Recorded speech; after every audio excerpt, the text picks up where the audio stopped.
Podstarz family, welcome back to another episode. We're putting one out every week now, it looks like, and we are here with another great guest from the Podstarz website. His name is Mr. James Quinn. He is an actor, director, writer, podcaster, apparently an Elvis fan, an occasional writer. And the reason I actually found him was because he's a massive wrestling fan, like all of us here at the Podstarz team. So, welcome, Mr. Quinn. How are you? Thanks for being here. And how's everything going, sir? I'm doing great. Thanks for having me. Appreciate it, Jim. Great, absolutely. Yeah, no, things are good, man. I appreciate the invite, and I know you guys are doing some wonderful things out there. I've been watching from a distance here, and I really like the way and the enthusiasm you guys have, and the professionalism you bring to the table, man. So I'm happy to be out here with you. Thank you, man. We're trying. The grind is very real, and you know what they say: if it was easy, everybody would be doing it. So Oh, I'm telling you what, right? there. So I see some wrestling pictures in the back there. I see my boy Bret the Hitman Hart, pretty much the mayor of Canada. My boy Right. Hulk Hogan. What else you got back there? Is that like your Oh, there's quite a few of them back there, is man. that your shrine? I see the Nature Boy. There's a lot of good ones over there. Shawn Michaels, we got Chris Jericho, Chris Benoit from years ago. That's Ah, a rare tough one to get these days, and that's oh, a I would say so. Yeah. taboo topic. But I still appreciate the wrestler. So are those all autographed? Are those guys you've met, or they're just you're just a fan, or For the most part, yeah. Some people have gotten them for me and sent them to me over gotcha. time, but yeah, things that I've gotten, it shows. Being a fan myself, so I'm fortunate enough to every now and again work around one of them, which has been kind of cool in my life. Yeah. But yeah, just been a collector since a young age, man. So I have a lot here, Yeah, and it's funny. When we launched Podstarz, we got a hold of a few wrestlers and they signed up immediately. And then I guess the ball started to roll, and the next thing you know, it was wrestler after wrestler after wrestler. So we've got about 25 to 30 wrestlers on the site now. And my dream okay, is always to be a professional wrestler. And my wife says, "Did you actually launch Podstarz just to be a professional wrestler, like just to be in like that world?" And it's hard to deny it when you have like Devon Dudley calling you at like 10 o'clock at night and saying like, "Hey man, what's going on with the podcast I got tomorrow?" So, I never right. it never gets old, man. And I'm a huge wrestling guy. I tried out back when I was 19. It didn't work out so well, but I gave it my best. But what a You know support. what? It's what a feeling, though, right? It's so surreal when like the worlds that you work in start to kind of mesh into each other. They cross over, right? So now you're podcasting, but you're mixing with pro wrestling. I'm doing that as an actor, mixed with a lot of pro wrestlers, hockey fan, I'm mixed with NHLers. Just how those worlds end up coming full circle later on in life, man. And you just realize like, hey, you know what? I'm kind of doing everything I want to do. So I see that the Sandman is getting all kinds of buzz. I've seen on your social media, so congratulations on that. So I'll Thank you. segue into from wrestling. Now you're playing a professional fighter. Right. So tell us a little bit about the Sandman, and then tell us when your wrestling project's going to be in the works. Yeah, so Sandman has been a passion project for a long time. So it's about a boxer, out on his luck trying to save his family's home. He's in danger of losing everything. And that's not a story that we haven't not heard before. But what we have a unique little element here that we added to Sandman. It's there's a supernatural being that kind of takes him over when he's in need of that extra push. And he's kind of trying to keep him in the basement. He wants to keep him locked up because, sometimes there's a lot of repercussions to bringing out the Sandman. And so he kind of wants to go around and do it as Grady. His name's Grady Sanders, and he doesn't want to necessarily summon the Sandman, but he's finding himself in a heck of a predicament to where he's had him locked away for a while, but now he's about to lose everything. And his only way that he might be able to save everything is to make a return to the ring. Okay. And by doing that, he has to unleash that demon from his past. And, they're kind of unsure if that's the best way to go because that's every time he comes out, it wreaks havoc behind him. And so it's and the cool story is there's a lot of little elements that happened in my own life. I wrote the story, and so without the supernatural thing, without the world title, I was an amateur fighter. I was in a very corrupt construction industry at one time, and so we kind of like meshed these whole worlds together. We were just talking about meshing worlds. Well, that's kind of what happened in this story. So I'm kind of retelling some of my tale through Sandman. It's been very therapeutic. But yeah, so it's but like I said, when I say it's personal to me, because it's because I battled some of these things in my own life in the past. So to Okay. be able to bring it and get the reception that we're getting from the crowds right now, especially like in the New York market, in India and France, it's been super cool, man. It's a very surreal feeling. Wow. Okay. And you said you were a writer. I know you're actually in the movie as well. What other credentials do you have? Are those Yes. just the two of them, or did you direct this as well? Um, I did not direct this one. I have started directing over the last few years. Simon Barricini directed this. He's a director from the Pittsburgh area, Okay. fine gentleman. But no, I've done a lot of producing too. Started directing recently. I do, but yeah, acting and writing are probably my top two passions in the industry. Okay. I've done some podcasts myself in the past too. Used to be affiliated with a podcast called Pin the Shoulders podcast. A few All years right. back, I was a wrestling, so I would come on and help co-host on occasion. Man, that was a lot of fun too. So I mean, we dabble in everything in the entertainment industry, you know. And I see that one of your posters has you in the ring, the Sandman tattooed across the chest there. You're looking shredded. What was the diet Oh, like? thank Getting in shape? What was that? Oh man, it was crucial. It was crazy too. Because like I said, I was an amateur fighter some years back, but it had been a long time. Right. And I'm kind of a fitness nut myself, but I had to go that extra level for several months leading up to the film. So we cut out everything. We cut out sugars and baked goods and dairy and bread, and like I was at one point eating lettuce and turkey with a fork just Delicious. by itself, just to keep going, because the training was calling for it, and we needed to get back in shape. And then it really hit home when we got back and started, sparring and getting back into the ring and going through the motions of things that I had done several years earlier, but had not been. So getting that timing back, that took a lot too. Not just that had to be in shape, but your timing had to be there, the hand-eye coordination. We don't want anybody to get hurt. We're doing our own stunts, so we're trying our best to make it look as real as possible without anybody getting hurt. And luckily, I had some really good guys in the ring with me. Jose Caraballo, Eddie Holiday. These guys are professional fighters too, and they just they know how to make it look good. And so it was really good for me because we would let some shots slip through here and there. Jose and I took some shots together, but we not enough to hurt anybody, but we wanted it to sell on camera, and it did. I think it Sure. translated pretty well. Sure. Sure. So, how did you go from professional fighter to actor, director? How'd you make that jump? What happened? Well, I was an amateur fighter, so I never fought pros. Okay. I got out of it a little early on before all that. There was a chance of it to happening, but I wanted to act, and that's what I really wanted to get back to. I was an actor first, ended up fighting, got back into acting, got away from acting for a long time. I was working in the construction industry for years and never really had the time. I had political aspirations in that industry, and then one day it kind of fell into my lap again, and I started auditioning and I was looking for something to do because I wasn't working a lot in the industry, and I started writing again, and I was literally sitting at my kitchen table one time and trying to figure out what to do next. I had run for a public office, didn't win, and there was kind of like that lull where, okay, I'm not going to be working for a little while. We got to figure something out. So I was drinking a cup of coffee, thinking about what's next, and all of a sudden the newspaper fell off the table and landed on my lap, and I looked down, and there was an audition for The Dark Knight Rises, and I hadn't been acting in several years. I'd done it when I was a lot younger, and I said, you know what, I'm going to go down. It's been a long time. I don't know. Maybe this is here for a reason. But I stood in line with 2,000 other people to audition that day, and I just really got the bug. I got a call about a week later saying, "Hey, we'd love to use you." I got a nice featured spot, and then from there on, man, I had the sickness. The bug hit me hard. I discovered the independent film community shortly after. Just audition, audition, audition, just paving, traveling the roads up and down the East Coast for a long time, just trying to get my feet wet. And we have. And so it's starting to finally pay dividends now. It was a long road of, just not getting paid or, sleeping in your car and waiting for that next role to come along and just trying to get some notice. And now we're getting our work out there. We got distribution. A lot of our films are out there to be seen from the world. So it's pretty cool, man. I know we're in the film festival circuits and we're winning around the world. And so, after having a lot of doors slammed, it feels good to be able to get out there and, and show your work to the world. But it's like I said, once I started writing again, the bug was there. And then when I got a chance to get on camera, it was just nice to see that those opportunities were starting to arise. Because if you go back to, this would have been like the early 2000s. The internet wasn't as huge as it is now. Right. Getting your casting calls wasn't the way it is now. Now it's on an app, or you get an email, or you get a text.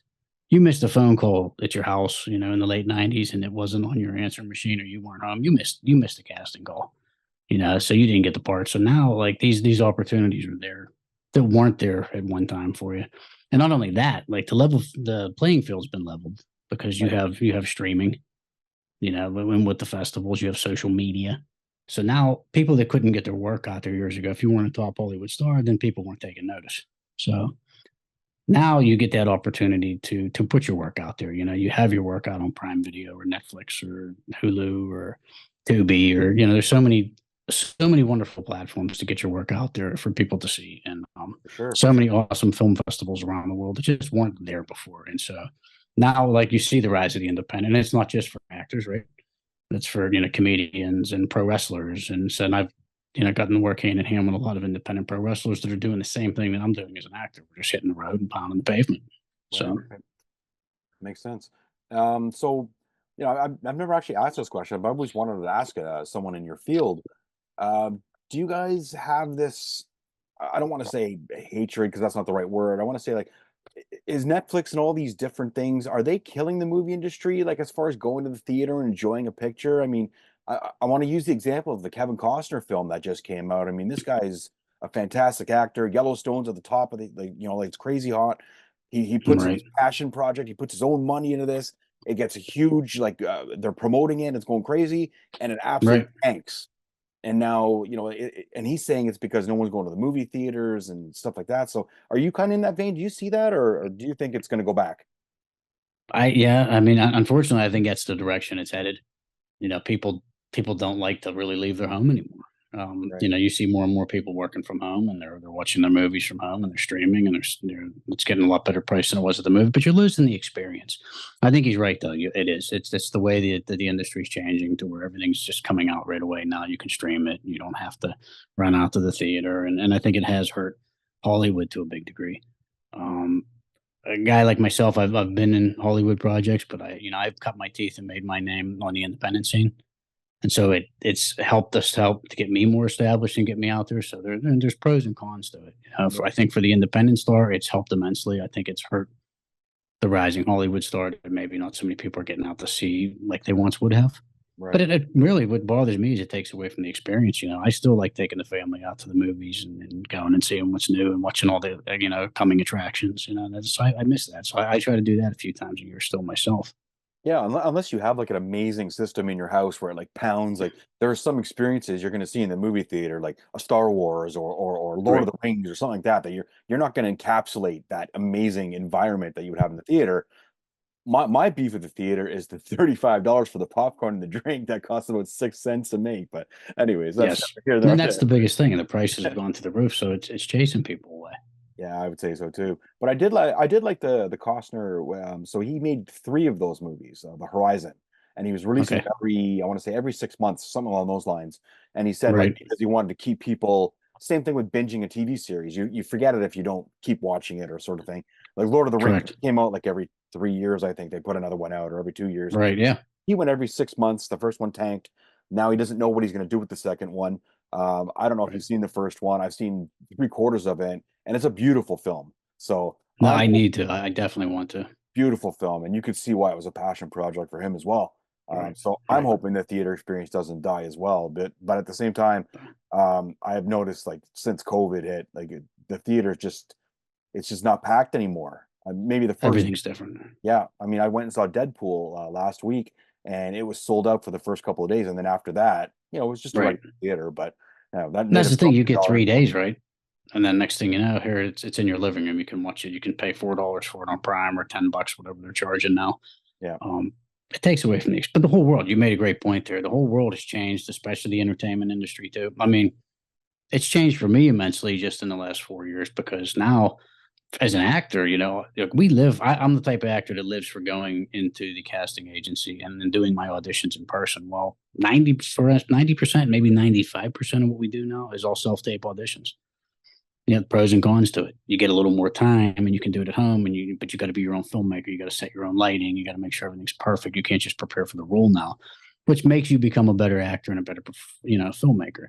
But again, it's taking away from the experience. So now we're not in the room in front of people. It takes the human factor out of it, that human element, that really gets them to see who you are. So yeah, that's another thing that's changed, and that's, I really want to see it go back to where we're in the casting office more, but I don't know that it's going to. I think this is where we're at now.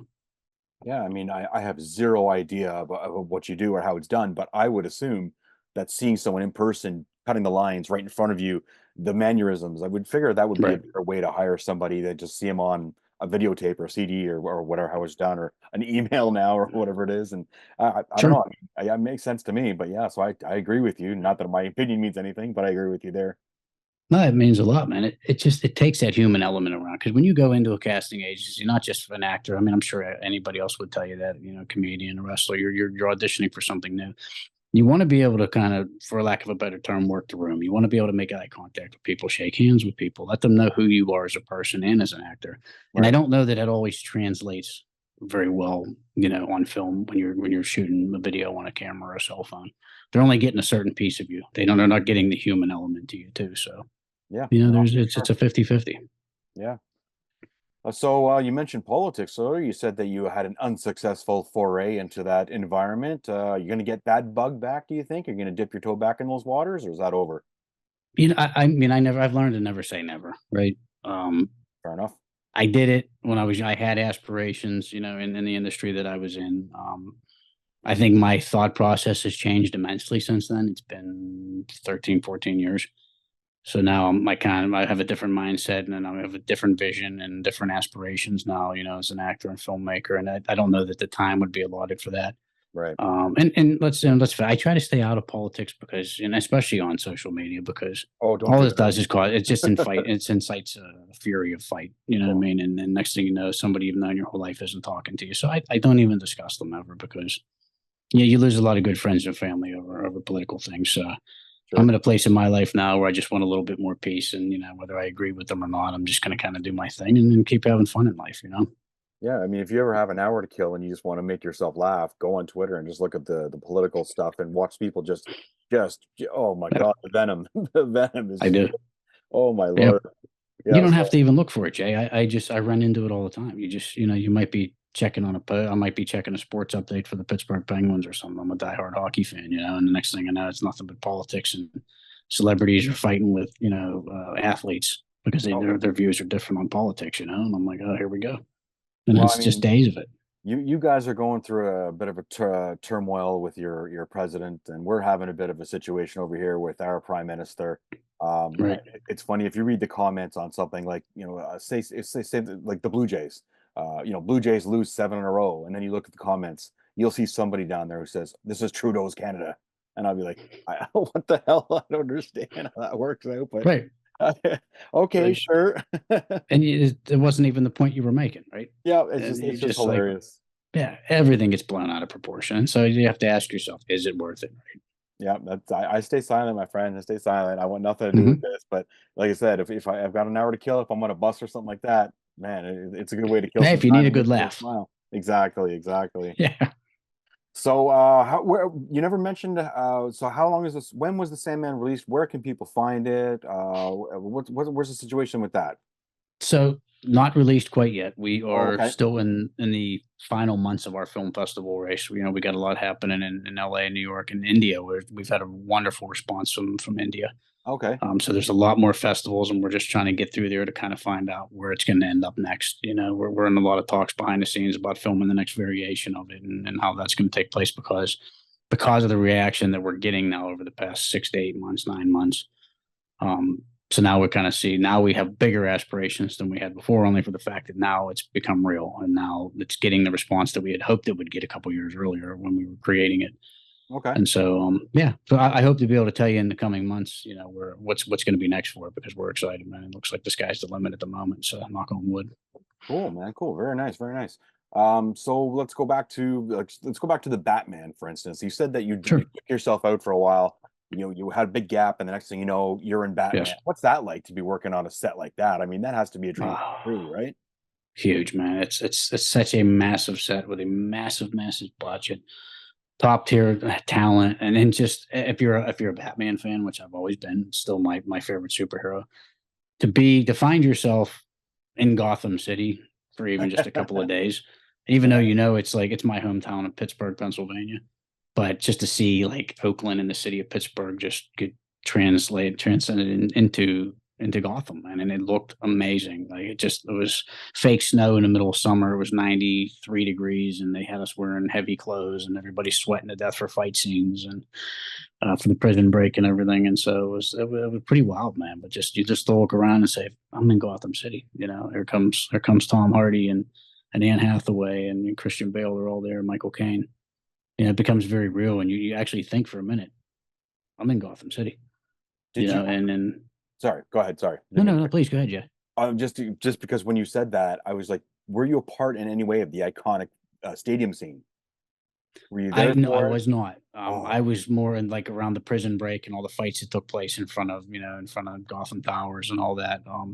More isolated to that side of town. They were on the other side of town, and there were so many people involved. I'm kind of glad I wasn't because it was as beautiful as it looked. It was very very chaotic. really? For the city to maintain everybody, to get people back where you needed them, to get the reaction you needed from everybody, to house everybody in Heinz Field at the time.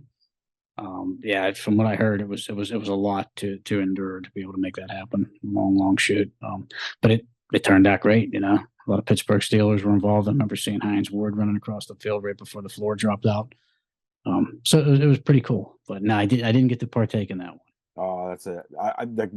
Just watching the way the bombs were going off as he was running with the ball and they turned around in the Yeah. stadium. I was like, what an incredible Yep. flick. So yeah, Oh my congratulations gosh. for being Yeah. a part of that, man. But it's Nah. unfortunate that Superman's better than Batman, but we won't even get into that argument. That's just me. That's just Hey, me thing. everybody got theirs. I love Superman too. Yeah, yeah. You know. So just quickly, since we're on this topic, what's your opinion on the future of the Batman and the future of Superman? I mean, I'm always open to seeing new variations and then new stories being told with these characters. It, I'm very partial to particular actors and time periods playing these characters. Like my favorite Batman is and always will be Michael Keaton.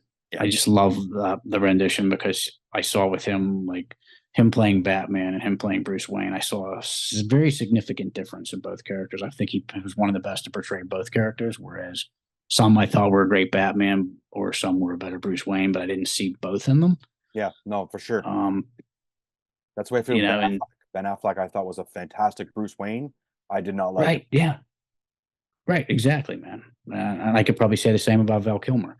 Yeah, But it's just yeah, the and Superman, I'll always probably be partial to Christopher Reeve, he's the goat. but yeah, exactly. So, but I mean, it is cool to see those characters come back because they have done. Each one has brought something new to the stage. So I think that there is a future because people go and see it, and they're recycling them a lot quicker now. The turnaround time's like 3 years in between actors playing these characters now, as opposed to 10, 15, 20 year lulls, right? Yeah, And the new the way they're confusing the hell out of me with DC with the way they're doing like Michael Keaton's with the Flash, and then you have the Robert Pattinson on this side, and then somewhere in the middle you have different Jokers, but they're not affiliated. Now Harley Quinn and now Walking Phoenix, and right, it's very confusing on where this it's a is lot to all keep going up to end with. up. It really is. And Sure. I like Marvel better. Have you seen Deadpool yet? The new one? No, but it's on my list, and I'm hoping to actually catch it somewhere this weekend. All right, so I just stopped myself because I was going to say something, and I'm glad I didn't say it. So we need to talk after you see the latest Deadpool. Then, Oh, definitely, yeah, please, yeah, I'm excited to check it out, man. It caught my eye as soon as it popped out, and one of the I think you just funniest have to go movies into ever. these things. What's that? One of the funniest movies I've ever seen. Is It's it? Yeah, the trailer fantastic. seemed hilarious. Oh my god, these guys just crushed it. Yeah, and Yeah, I think it's from what I saw in the trailer and in the little bits I'm seeing behind the scenes. I think it like puts Wolverine in a whole new light with Hugh Jackman too, because he's always been a little more serious, and I think to see this more lighthearted, funny side of him yeah. It is was the something whole, I'm looking forward to checking out. Ryan Reynolds brought out the best in everybody. I don't know how he did Sure, it, but the guy, like, he always does. good Yeah. Canadian boy. What a Hmm. superstar there. Sure. So, Yeah, man, and he's aging like a fine wine. He never gets older, oh no, hey, if anything, gets younger. He's like Benjamin Yeah, Button. I watch him on that reality exactly. show that he has with Rob McElhenney, with the soccer reality show there, and he looks like he did back in the day when he did that movie Waiting, give or take a Yeah, few wrinkles here or there. But yeah, yeah, right. Exactly, man. So good for him. Yeah, God bless him. yeah. So you said you're doing a lot of touring for the Sandman. You're doing a lot of promotion. It's all over your social media, which you're very active on social media. That's how we hooked up. Right, What, right. what do you have on tap for the future, my friend? Without spoiling anything, you got anything in the works that you think might be something you want to talk about? Yeah, well, right now, we're actually working on a made-for-television series, which actually might end up being a streaming series. We're pitching it to everywhere, Netflix, Prime Video, all the top streamers. But it is based off a book called Strange Angels, a series of books rather. It's by author Ernest Keegan, and it's a crime drama, film noir type series. Again, we're using the boxing element. Um, It's kind of like old school boxing and crime drama brought into 2024, but with the mentality of what you would see from somebody or from its main characters in like the late 40s to the 1950s. Okay. Kind of that swagger, that Humphrey Bogart style, Italian type, you know, uh, stay out of my way, you know what I mean, kid? Uh, that type of stuff. And they live in this world where all this stuff happens in and around this boxing gym that the Capones run. The Capones are good people, they try to keep everything cleaned up and keep the kids off the streets and training and working out and trying to show them a better life, and all this drugs and prostitution and this death is going on all around their city. They're trying to like bring a little bit of stabilization to it. Right. And so my character, Dan McClane, he plays actually the head boxing trainer. He's one of the top 2 or 3 characters in the series. And he's trying his best to keep his fighters on the walking the straight and narrow and keeping the kids off the street. All along, he's going crazy watching all this crime that's taking place behind the scenes. Kids are dying young, and prostitutes are showing up dead because their drug dealers are killing them off. And it's really corrupting the whole town, and they're just trying everything they can to keep it straight. So it's a fun noir type series, but it's really got a strong dramatic element to it too. Okay. And so we've already begun filming. It's as of now, it's an 8-episode miniseries. It could get expanded to 10. So we're working on that. We're into the first couple episodes. The pilot's almost fully edited and ready to come out, and then actually do a festival run prior while we're out there pitching it to the streaming services. But I think it's going to be a good time, man. We got a lot of the Pittsburgh community and all the boxing gyms involved with us, and it's got a really cool look to it. I think everybody's going to really like it. If you're a boxing fan, if you're a film noir fan, or if you're just a crime drama fan, I think there's a little bit of something in there for everybody. Yeah. We're getting a lot of the community involved, and we've had a few pro wrestlers that have been on the rise reach out to me that are interested in working on it. We had one already. Savage Gentleman Victor Benjamin worked on it with us. I know you've probably seen some of his work. Absolutely. So we got a lot of people paying attention that want to get involved with the series, man. So I'm glad you asked about it, actually. You could always reach out to Mr. Kurt Angle, who I hear is a fellow Pittsburghian. I know Yes, he is. He's dipped his toes in the acting waters quite a bit. Yeah. Yeah, and he's done well, man. I loved him in Warrior and in a few other films too. And hopefully maybe down the road that would be something pretty cool to do. I met Kurt Angle at a Comic-Con about 2 years ago. Super nice guy. The TV doesn't do him justice when you get in front of him. The thickness of his skull and his traps and his neck area was unbelievable. I saw when he stood up. I guess on TV, because he was always with the Undertaker and Kane and even The Rock. You would think he was a smaller guy, but he stood up and I was like, oh man, he's a even for his age, he's still pretty jacked. I mean, this guy very solid, man. Yeah, he's in better shape than most 25-year-olds. And I actually know his family very well. We grew up together and worked together in different fields. So that really, really good family they come from. And so I met Kurt right after he won the Olympic gold the first time. So I got a picture of me and him when I was a kid. I mean, I had a full head of hair. He had a full head of hair. He just won the gold. We both looked, a ton younger. It was cool though. Just he was fresh off of that. And man, was he big then too. Yeah. You could tell this system. I mean, he just won that gold medal with a broken neck. And like, who does that? Broken freaking neck. Broken freaking neck. Exactly. And so yeah, man, that's a very strong-willed man there.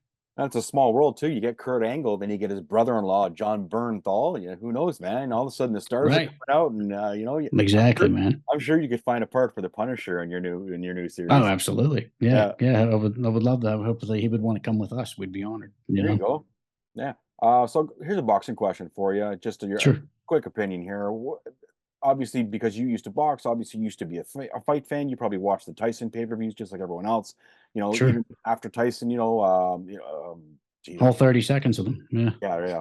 Back in the day, yeah. But after Tyson started to kind of lose his thing, you had Lennox Lewis and some other guys trying to take over. Nowadays, you have all these celebrity, fights that are going on. I mean, what's your opinion on the Jake Pauls and this situation? Is this killing boxing? Is boxing dead? At one point I was wondering the same thing myself, like maybe 8 or 10 years ago. But I think it's making a much needed resurgence. And unfortunately, I think not unfortunately, but it's using celebrity, I think is a really good way to do that. Jake Paul's gotten himself noticed. He can handle himself, and he's put himself in big situations. I miss. There's certain things about boxing I miss, and I mean, like, we'd have to go back to the '90s and beyond, the Warrior days. I'm a huge Rocky Marciano guy, so I think that particular era. Okay. I don't know that we're going to see that again. I miss the Warriors. It's a points game. You know what I mean? Floyd Mayweather is absolutely one of the best in the world, but it's a whole different style than what I came from. What I grew up watching and what I love to see. Right. So I think it has changed, and I don't know that we'll see it go back to where it was, but I think it's finally starting to get the recognition again, because it really took a backseat when MMA began to rise. Oh, in sure. UFC and that, and understandable. I mean, it's got a lot of people captivated. But it's nice to see people paying attention again, and legends like Tyson's coming back, and fighting celebrity fighters, and it gets people watching again.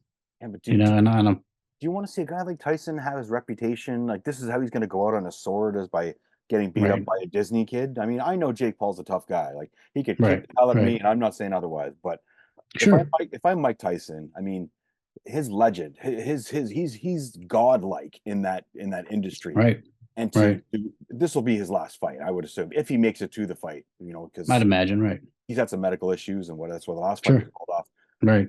But as a Tyson fan, as a guy who watched him on pay-per-view just like I did, do you want to see him possibly just get demolished by this Disney kid? No, I mean, I don't. I mean, I guess the fan in me, if I'm looking from a fan perspective, like, any chance you get to see him one more time is really cool. It's a super cool feeling. And knowing how a fighter would think, like, every one of them always wants that one last one. Even if you retired 5 years ago, there's that little something inside of you that always asks you, like, can I still do it? So I still got one left in me, and I think maybe that's what he's hearing right now, and he wants to prove that he's still him. And I don't think he would take the fight if he didn't think he could win. I think there's some small part of him that thinks that, like, he's still that guy, and that animals. And I've seen his training sessions, and I wouldn't want to be on the other side of it.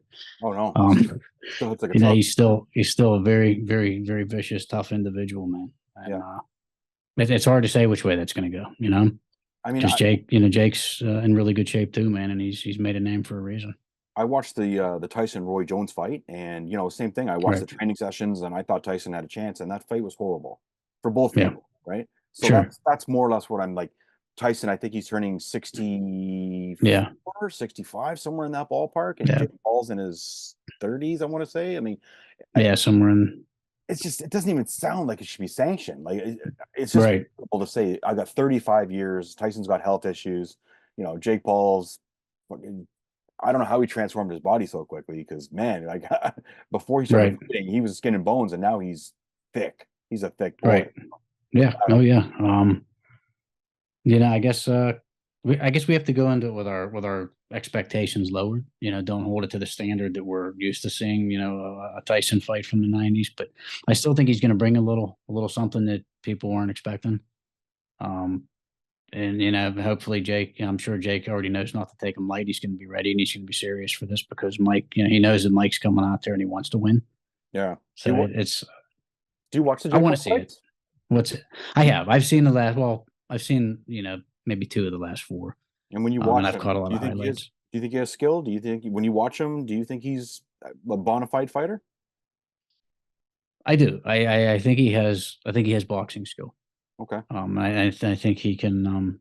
I think there's a reason he surprised a lot of people.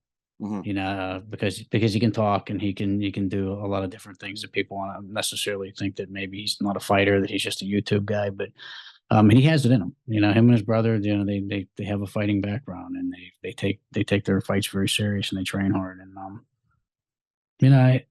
I respect anybody that does that. I probably, like I said before, I'm going back to it again, but I will probably miss the day of the Warriors. Like I said, I don't know that any of what we're seeing right now is what we used to see. Right. Stand 2 guys in the middle of the ring, toe to toe, until somebody falls. The Rocky Marciano days. Those are, that I missed the day of the Warrior. But boxing has changed. But I'm just glad that there's eyes on it again. And I think, if nothing else, Tyson versus Jake Paul is going to put a lot of eyes back on boxing, because a lot of people are going to tune in to see it. And maybe that, no matter what the outcome is, will open people's eyes up and pave the way for boxing to start to rise again, because I miss what it once was. Yeah, I mean, me and my pops just sat down about 6 months ago and watched the Shavalo Ali fight from, geez, I don't remember what year it was, but what a fight that was, man. And Yeah, George Shavalo being a good Canadian boy, very nice gentleman. I met him. I had the pleasure of, he came to my high school back in the day, or sorry, junior high. And right. being a young punk kid, I didn't no idea who he was. So I had Sure. no idea the aura of greatness that I was actually in until like Yeah, 10 right. years later. I was like, I remember that guy. He was on my school. Who is that guy? And then I was like, oh, I really blew in a huge opportunity of like shaking that guy's hand and giving him the respect he deserves. Yeah, I'll always regret that till the day I die. I was standing right beside him. I had no clue who he was. But you'll always have that story, man, and you know what I mean. You shared that place and time with them, right? Sort of, sort Yeah, of. and as brief as it may be, sometimes at least you'll have your own story about it. That's funny though. That's Yeah. funny, but that's how you learn. That's how we learn who people were. No, You know, fair. I like doing my history on not just fighters, but entertainers and people that come before, people that paved the way before us. A lot of times, I think that people today don't take the time to appreciate the history and where how they are where they are because the people that paved the way for them. So I like to go back and look at that a lot. For me as an actor, like looking at way back on looking at the Humphrey Bogarts of the world, Dana Andrews, people of that era, what they did for the entertainment industry. Without them doing that, that doesn't, all these years later, I don't know that I get to do what I'm doing it the way they did because they were trailblazers, trendsetters, and they opened doors that were otherwise closed. Yeah, for sure. So I'll get you out of here on a couple of quick questions here. Sure. Will, since you've checked so many boxes with what you do and now your interests as well, let's go favorite actor of all time, favorite actor who's working now, and then favorite wrestler all time, favorite wrestler who's wrestling now. Okay. Favorite actor all time, Humphrey Bogart. Okay. You mentioned him a couple Favorite, times. I had a feeling that was coming. yeah, and the other one I've mentioned too because it's like a toss up between two, is Michael Keaton. Um, Really? Favorite actor still acting because again, I think this guy is he's showing us a whole different Michael Keaton now since his comeback over the last 10 or 12 years. That he's not done yet, and he brings something to the table. And I'm partial, he was my favorite Batman. He's from my hometown, so I feel like a deep rooted connection to guys like him that I've seen climb out of my hometown and make it out there. So I appreciate what he's done for our city and the industry, showing people, yeah, we can do this, man. I come from the same streets you do, Yeah. and he's never changed who he is, So I have a lot of respect for Michael Keaton. Beetlejuice 2 is coming out in a couple of weeks. I saw the preview of Deadpool. Yes, yes, I can't wait to see it. I'm looking. I mean, I'm going in with my expectations a little lower because you can't. It's going to be tough to top the original, but Oh, for I can't sure. wait to see it. The And fan wants me to see it. kids will not understand that because I was watching Deadpool with my daughter, and when the Right. Beetlejuice thing came on, the whole audience was like, "Oh my god! Oh, there it is, Beetlejuice, Beetlejuice!" And she's like, what is this?" And I was like, "Oh my god, I failed as a father, like so miserably." That's funny, man. Because yeah, you want them to know, that this is really good stuff, right? Like, This is what we grew up on, and that's Back to the Future for me. I taught my daughter real young, so now she's a fan, and she knows what it is. But it happened years before her. But that's for me. That's my favorite franchise, and probably always. So you can add Michael J. Fox to the list. I'll give you a third guy. Oh, right on, another Um, Canadian boy, love it. yeah, man. Yeah, okay, Canada's produced a lot of good talent, man. A lot of Yeah, good talent over the years. Michael J. Fox could do it all too, and it's a shame what's yeah. the health issues have hit him, but even then, he's still working hard. He never lets it get him down, man. And he just, at one point, I think he might have been the very best or the hottest actor in the world for a period of time. Oh, I watched the documentary on him, the Apple Doc. Although it was sad the way it ended, yeah, the watching him get in out of limos with tuxes on all the time, going to Letterman, going to Carson, going to Right. for being magazine covers, women, movie premieres. Like Sure. he was like hotter than hot. So yeah, Going on 2 hours sleep if he was lucky. Yeah. yeah, for sure. All right, and your wrestling And picks. then wrestling picks, yes. Greatest of all time to me, and as a Canada fan, you might not like this, Shawn Michaels. Um, Really? just Okay. and as I'm a huge Bret Hart fan, and they're my two favorite of all time. As much as they're that was probably my favorite rivalry. In fact, there's a autographed 16 by 20 of the Iron Man match behind me. That's my favorite match of all time. I think those two guys like did a lot for the business, man. I don't think people realize just how good they were. They carried companies on their backs at times where they might not have other people to do so with them. Yeah, and the controversy between the two of them in real life behind the Yeah, scenes, Jesus Christ, like Yeah, Right. it's a shame the way it ended. It really is. But Yeah. they did hug it out, 20 years later. So I just still don't think they're best buds or anything, but at least they don't Right. hate each other like they did. Yeah. Yeah, exactly, man. And currently still active. I'm a big AJ Styles guy. I'd Oh, like to right see him on. hopefully get one more run before it's all said and done. I think he's a guy over 40 that's in better shape than most 27, 28 year olds, still doing things that most human beings can't. Yeah, absolutely And shredded. he looks great. Yeah, another one that doesn't even look like he's aging. He just come on, just every when you think he's seen the best, he's got more to offer. So yeah, big AJ Styles fan too. I love the progression of him, and I was a TNA guy back in the day. So Yeah, watching when he was under Flair's wing and he was doing kind of like the what was that faction they were in? with the fortune. Fortune, yes. So like Yeah, yep, watching him progress, and then hearing a lot of the podcasts where they're like, we wanted AJ to be bigger, but he wasn't good on the mic, and da da da. Now you look at him now, and you fantastic on the mic, fantastic on the mic. exactly. But that's what'd you think of the Undertaker match with AJ Styles? It was different, man. It was cool. I liked it because I mean, at that point in time, I think maybe it was, you know, Taker knew he was, I think, coming to the end, and I think it was a way for him to still look strong on the way out and still be the Taker of old.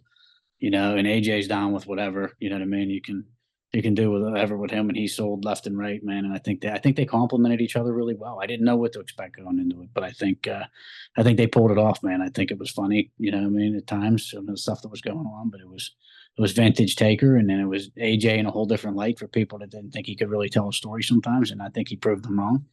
Yeah. That he can do just that. That being said, man, one of my more favorite periods with AJ was the lull in between TNA and WWE when he was in Ring of Honor in New Japan. Oh, when he Because joined the for Bullet that two Club, plus years, I mean, AJ just showed up, never really talked hardly ever, and just went in the ring, stole the show every night, and walked out with the belt. right? And that was a fun period for me just to watch because I really think he was probably at his very best in that 2 3 year period. I mean, it makes sense because he didn't know where he was going to land, and WWE Right, never really tried to get a hold of him before that. So right, he did the Cody Rhodes, go out and just absolutely yeah, demolish the independent scene. Drew yeah. Galloway, same thing. There's some of these guys, man, and I'm hoping Jinder Mahal's in that same situation because I'm a big Jinder Yeah. Mahal. Um, Oh yeah, man. He's another talent that's just getting better with age, I'm glad you brought up Cody too, man, because I'm so happy that he's able to do what he's done now. Because if he didn't do what he did, I don't think I'm sure he wouldn't have got the push or the look that he's getting now. right. And he got himself over, man. He earned it. He went out. He didn't go off his family name. He went out there, made his own name, and rebuilt the Rhodes brand. And I think he's doing some pretty cool stuff. Oh, I respect the hell of what he's done, but I'm to be totally Yeah. honest with you, I've never been a Cody guy. In Right. AEW, in WWE, I mean, the only time Yeah. I remotely liked him was when he had that plastic Yeah. mask on with the paper Oh, bag really? Yeah. back in the Yeah. day. Yeah. That's when I kind of liked him, but just He's not a making me a Cody fan guy. now, man. Just seeing him go out and earn it because a lot of people think because he had family in the business that he was just going to get handed, and he didn't get handed the world. No, He no, went out and he tried to rename him and remake himself, man. And I respect anybody that's willing to go out there and take a lesser payday and put themselves on the roads again and just to make that climb again. And I I, honestly I was shocked when he left AEW. I didn't see that coming. I respect the way that he had major, I don't want to say beef, but they wouldn't let him use the Rhodes name. He's in AEW. Cody Rhodes Right. enters the throne. There's shots being back and forth. Triple H with your pissant company, like it's going back and forth. And then next thing you know, he's their Right. world champ. And it just lets you know Yeah. that in the wrestling world, nothing, like you said, never say never, right? I'm pretty sure that's where you got Right. that because every Exactly, wrestler I man. ever hear never say never. Truer words though. Truer words, and that transcends anywhere in your real life too. No, I 1000% agree. So, yeah. So, listen, man, I don't want to keep you any longer. I want to thank you so much for coming on, but I want to let everyone who's listening to this podcast know that you've just named about 5 or 6 different things that you're interested in, which makes you a fantastic podcast guest. So, the questions that I'm asking you now, these aren't the only questions you can answer. Everyone who's interested in booking you can ask you about any of the things that we've talked about today, and there's so much more to Mr. James Quinn. You can follow him on social media. You can see getting updates on the Sandman, where it's going to be playing, when it's going to drop. You're very active, like I said. You respond to fans, which is fantastic, and you help Podstarz out a lot with your likes and your retweets of our stuff. And we try and do the same thing. So thank you very much, sir. It's very much appreciated. Thank you for being a part of Podstarz as well. So Hi, if you thank you want for having me. Thank you for the support, man. You guys have been tremendous. It means a lot to me. Yeah, we're And trying. thank you all at home for watching. Absolutely. So if you want to book Mr. Quinn for your podcast, it's podstarz.net. And if you want to follow him on social media, his handles are At Real James Quinn, Twitter, Instagram, Facebook, TikTok on occasion. But yeah, and then YouTube. So yeah, just check out at Real James Quinn, and you'll see what I'm up to. And There you go, interact with me. folks. I love talking to the fans. There you go, folks. Another great guest on the Podstarz Team podcast and another member of the Podstarz Team website. Thank you so much, sir. It's been a pleasure, and we will be talking very shortly on social media or in person again. Who knows? My pleasure. All right, sir. Have a good night. Thank you again. You too.